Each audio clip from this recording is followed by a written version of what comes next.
இன்றைக்கி சண்டேங்கிறனால ஃப்ரிட்ஜில் மட்டன் இருந்துச்சு. மட்டன் எடுத்து குழம்பு செஞ்சிடலாம், கொஞ்சம் மட்டனை வறுத்துடலான்னு நான் நினச்சிட்டு இருந்தேன். சீக்கிரம் வேலையை முடிச்சுட்டு உட்காந்துடலான்னு. ஆனால் எங்கள் வீட்டில் உள்ளவங்க மட்டன் குழம்பா வேண்டாம், வேறு ஏதாவது வித்தியாசமாக பண்ணுன்னு சொல்லிட்டாரு. என் பொண்ணு வந்து, அம்மா நான்வெஜ்ஜாக பண்ண போகிறீங்க, வெஜ் பண்ணுங்கம்மான்னு அவள் சொல்லிட்டு போகிறா. என்னடா இது அலப்பறையாக இருக்குது. ஆளுக்கு ஒன்று சொன்னாங்கன்னா என்ன பண்ணுறது? நம்ம ஈஸியாக வேலையை முடிச்சுட்டு உட்காரலான்னு பார்த்தா இப்படி சொல்கிறாங்களேன்னு யோசித்தேன். சரி, எல்லோரும் சாப்பிட்ற மாதிரி ஒரே மாதிரியான ரெசிபி செய்கிறது தான் என்னுடைய வழக்கம். மோஸ்ட்லி நான் அப்படி தான் பண்ணுவேன். யோசித்தேன், ஃப்ரிட்ஜை ஓப்பன் பண்ணேன். மட்டன் எலும்பு கறி இருந்தது. வெஜிடபிள் பாக்ஸ் ஓப்பன் பண்ணேன். என் பொண்ணுக்கு பிடிச்ச சேப்பங்கிழங்கு இருந்தது. ரெண்டையும் ஒன்றா சேர்த்து வித்தியாசமாக ஒரு குழம்பு பண்ணேன். ரொம்ப டேஸ்ட்டாக இருந்துச்சுங்க. அதை தான் இன்றைக்கி நான் உங்களுக்கு ஷேர் பண்ணுறேன். வாங்க எப்படி செய்யலான்னு பார்க்கலாம். ஒரு குக்கரை அடுப்பில் வச்சு அந்த குக்கர் நல்லா சூடானதும் 150 ml ஆயில் சேர்த்து 4 பட்டை, 4 ஏலக்காய், 4 கிராம்பு சேர்த்து நல்லா பொரிஞ்சதும் 2 வெங்காயத்தை பொடியாக நறுக்கி சேர்த்து வெங்காயம் கண்ணாடி பதம் வந்ததும் 2 டேபிள் ஸ்பூன் இஞ்சி பூண்டு விழுந்து 2 பச்சை மிளகாய் கீரி சேர்த்துருக்கேன்.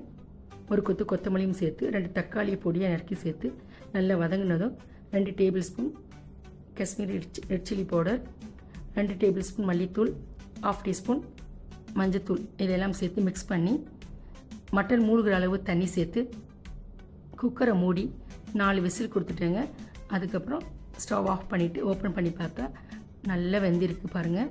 இந்த மட்டன் எலும்பெல்லாம் இந்த ஸ்டேஜில் நம்ம ரெடி பண்ணி வச்சுருக்கு சேப்பங்கிழங்க சேர்த்து மிக்ஸ் பண்ணி அதோட 2 டேபிள் ஸ்பூன் தேங்காய் பேஸ்ட், தேங்காயும் முந்திரியும் சேர்த்து நல்ல மையாக அரைச்சி வச்சுருக்கேங்க.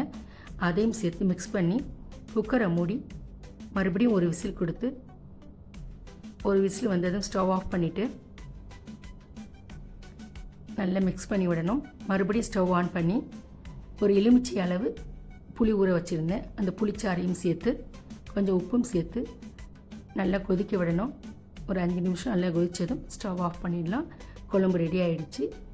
மட்டன் சேப்பங்கிழங்கு காரக்குழம்பு ரெடி. பரிமாறிடலாம். சூப்பராக இருக்குங்க இந்த குழம்பு. இதுக்கு சுட சுட ஒயிட் ரைஸ் வடித்து இந்த ஒரு குழம்பே போதுங்க.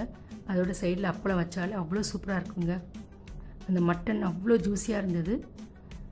அதில் போட்டிருக்க அந்த கிழங்கு அப்படி பட்டர் மாதிரி இருந்ததுங்க. என் பொண்ணு கிழங்கையே எடுத்துகிட்டு சாப்பிட்டுட்டு இருந்தா. அவ்வளோ டேஸ்ட்டாக இருக்குமான்னு ரொம்ப சந்தோஷப்பட்டார். எங்கள் வீட்டுக்காரங்களும் நல்லா விரும்பி சாப்பிட்டாங்க. எனக்கு ரொம்ப மனசுக்கு சந்தோஷமாக இருந்துச்சு. நீங்களும் செஞ்சு பாருங்கள். உங்கள் ஃபீட்பேக்கை தெரிவிங்க.